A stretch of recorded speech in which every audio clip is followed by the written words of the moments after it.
Hey, what's up, everybody? So today I'm demoing my interchangeable crystal chamber and my interchangeable power pack. There is a couple things I'm going to skip on here just for the sake of time, and that would be aligning the chamber where I want it to match with the control box is going to be a little bit off. The way that is dealt with is that you have a set screw in the base. So this is two pieces. You got the shaft and then you got the base. And the base has a set screw right there so that when you thread it in all the way, you can figure out where you want the chamber to align, right? Take it out, tighten it, whatever. Then there's the other set screw here. This follows the channel. Okay. What's great about this is that not only can you thread the chamber into the hilt, but then after that, once you do the twist, follow the channel, you can then thread in the grenade. Now, you do have to, if you're doing this at home, you do have to you have to cut off a few threads from the grenade. I left about 3 threads left, and then you got to tap the grenade. Obviously the hilts I sell are going to have all that. So anyway, I'm not going to sit here and I don't have the time to align it, but so we're just going to kind of go with wherever it lands. But yeah, so this is going to be for the Luke edition. So you've got 3 of Luke Skywalker's hilts. You've got the Hero, and you've got the V2, and you've got the V3. These are from the MHS hilts, MHS parts V1 from the Custom Saber shop, and then some of the other parts were sourced elsewhere. So I also designed the pommel cap in there to look vented, look like it's not vented, but it is vented. It's like a secret vent.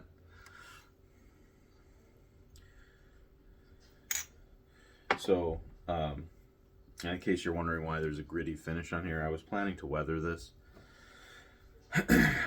So in order to make connection with the control box, there's the female connectors. I put the orange tape in there, not only to prevent these from touching anything, which in reality, when you stick it in there, I don't know if you can see this, but they're not going to touch anyway, just because of the physicality of the shape.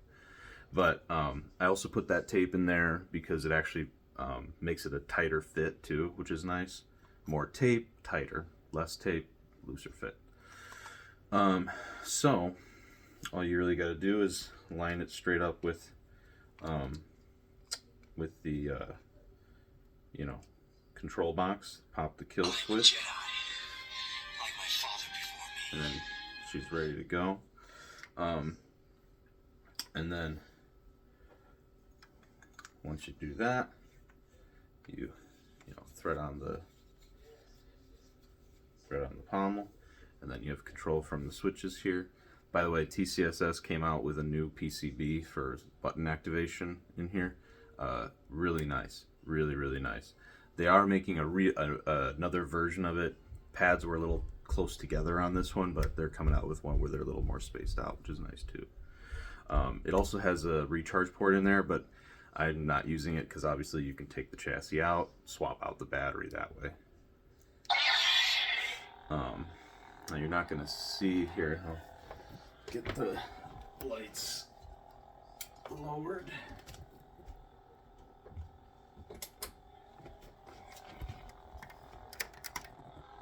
So yeah,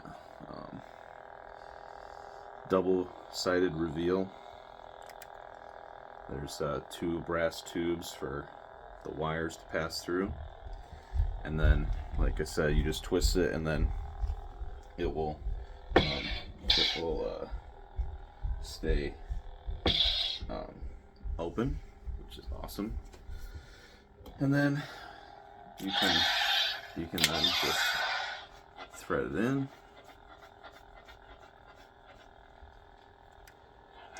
and then it fits.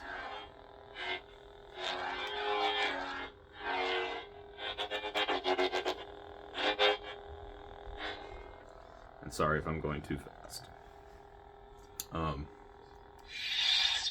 You got the stock connector, the newer ones. Right now, I do have 3 different versions of Luke blade plugs coming, 3D printed in aluminum, and then they're gonna have the shine through all the way around the edge. So that's really cool. Yeah. So now let's move on to the Luke V2.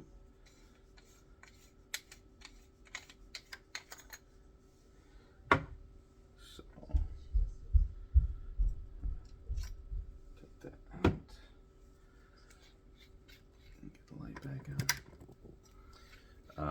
don't know if and I'm trying to go fast, so in my mind I'm like, wait, did I talk about this? Did I talk about that? Because I don't want this to be a super long video.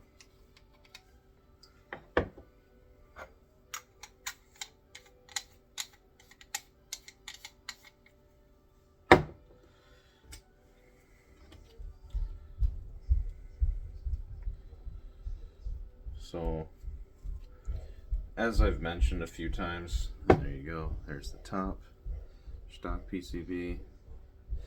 So as I mentioned before, like what inspired me about this was that the Rudy style chamber, original, he only had for the Romans props MK1, which is the Obi-Wan from A New Hope, and then for the Luke Skywalker in the V2, and then he had a V3.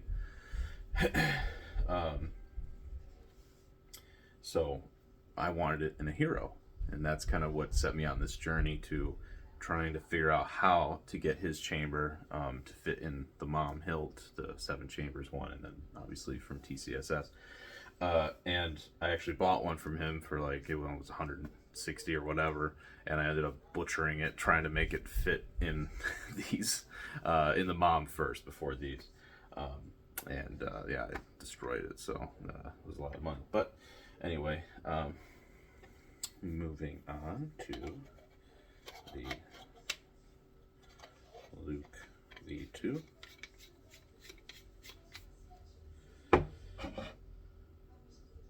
So again, this one is from the MHS parts V1 from TCSS, and then I hand painted it.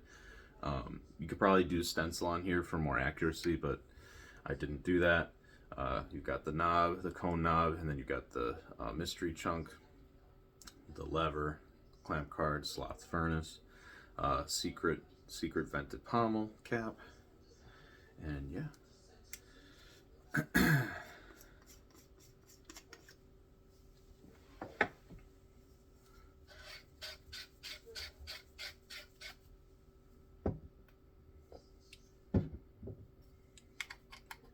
So like I said, I'm not gonna take apart the base and the chamber and align it for the sake of the video. I just want to try to be fast. And you just gotta line up the set screw with the channel.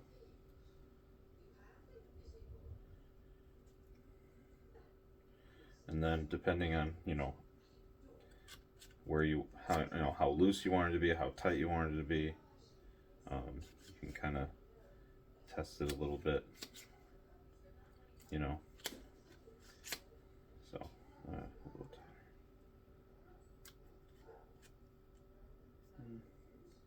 Too tight. Okay. All right, and then so next, lining it up.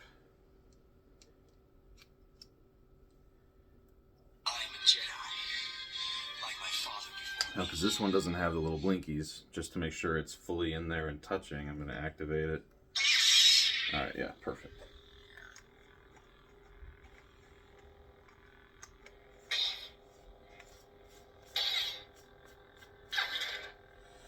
Alright, get some light off here. So yeah, there you go. There. Oh, is it going to get in focus? Yeah.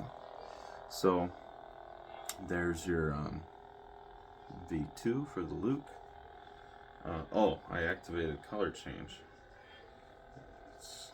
not green, it's in blue. Well, I won't really worry about it right now, because, oh, there we go. It wasn't pressed in all the way. There we go. So we're gonna select that. So now, we just twist it down, and then there you go.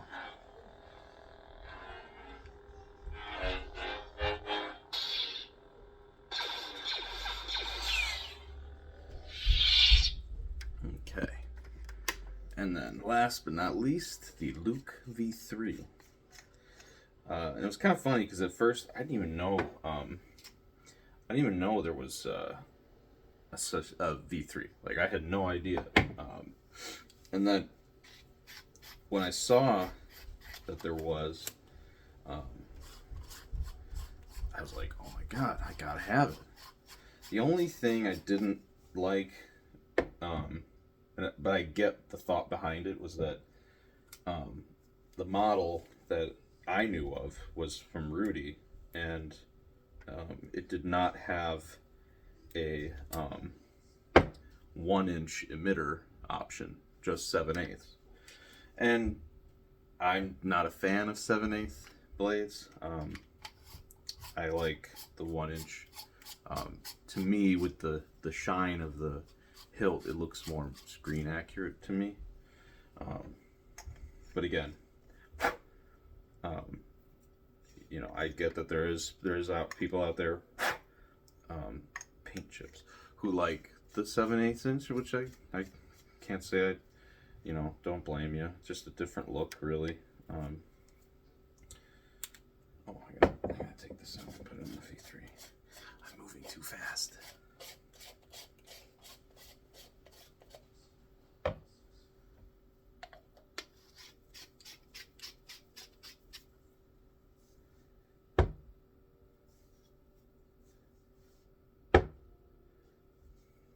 Now the custom saber shop ones are not meant to be 100% movie accurate, but they do get pretty close. I mean, you know, depending on what accessory parts you get and then how you paint it.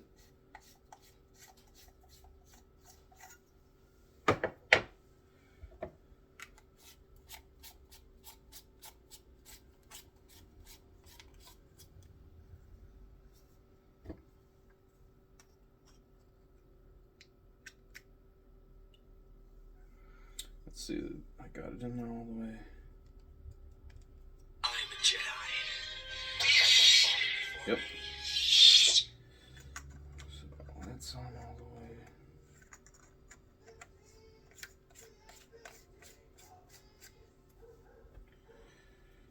Sorry if you hear the background noise.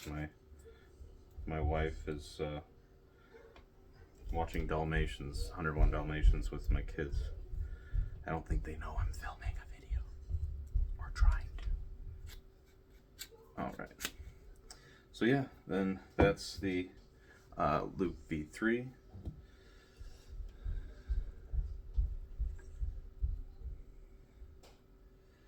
Vented pommel.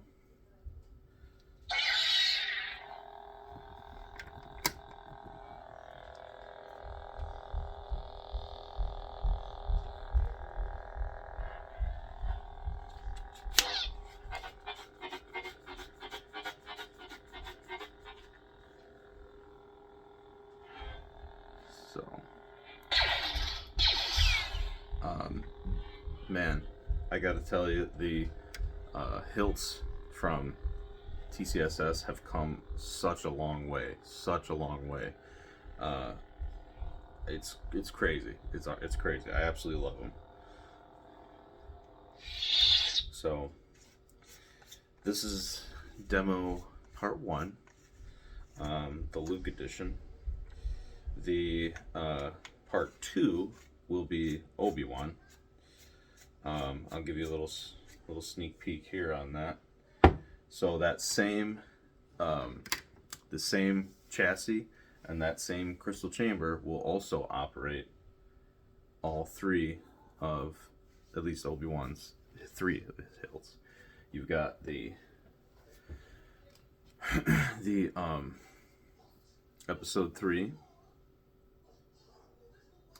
This one's still under construction. Got to get the pommel cap going on there, or the whatchamacallit, I can't think, I'm so tired. The activation clamp card. But yeah, so a lot of this, all this paint job really was done by Paul Kerr at Anchorhead Market. Did a great job, looks awesome. So yeah, and then so the Custom Saber Shop doesn't have these greeblies for this, and they don't have a great attachment. Well, not to bash them, the way that this attaches to the 2-inch female to female body here, it's not quite set up to do that. The screws are meant to go here and here on the farthest edge of the control box, which then goes into the threads, which then screws up, how these thread in.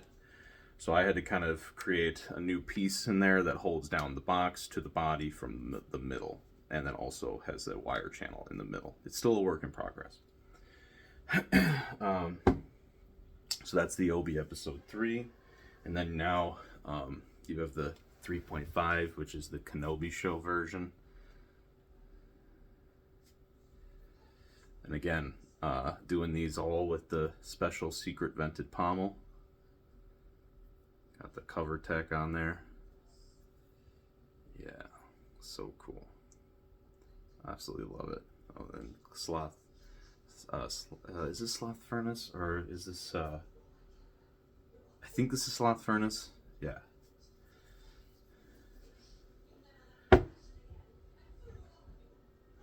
And then the Obi episode 4. So I 3D printed this bubble card, and then I sourced these greeblies here. I still have to attach the D-ring.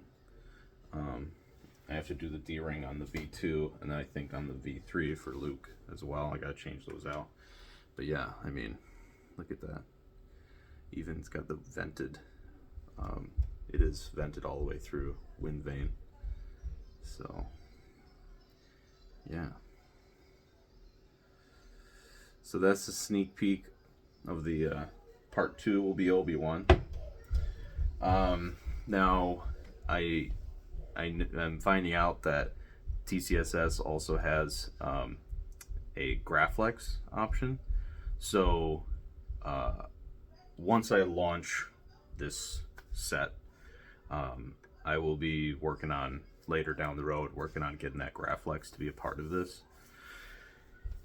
And then, hopefully if TCSS incorporates any other parts that look like the other hilts, like for example the Obi-Wan from episode 2, which would be really cool. What else? Yeah, so right now, that one power pack and that one crystal chamber, you can have 6 hilts from the character versions, all operating off of that. So the idea is that instead of back in the day paying $1,500 or $2,000 for a removable chassis and a crystal chamber per hilt, $1,500 to $2,000 per hilt. Now you can have 6 hilts for a little over the cost of one install. So that's another part of the idea behind this. Yeah, so I hope you're just excited as me. Sounds like a lot of you are. Yeah, I think I covered everything for right now. So if you have any questions, leave a comment below. Please like, share, and subscribe. It does help my channel. And there's much more to come. May the Force be with you.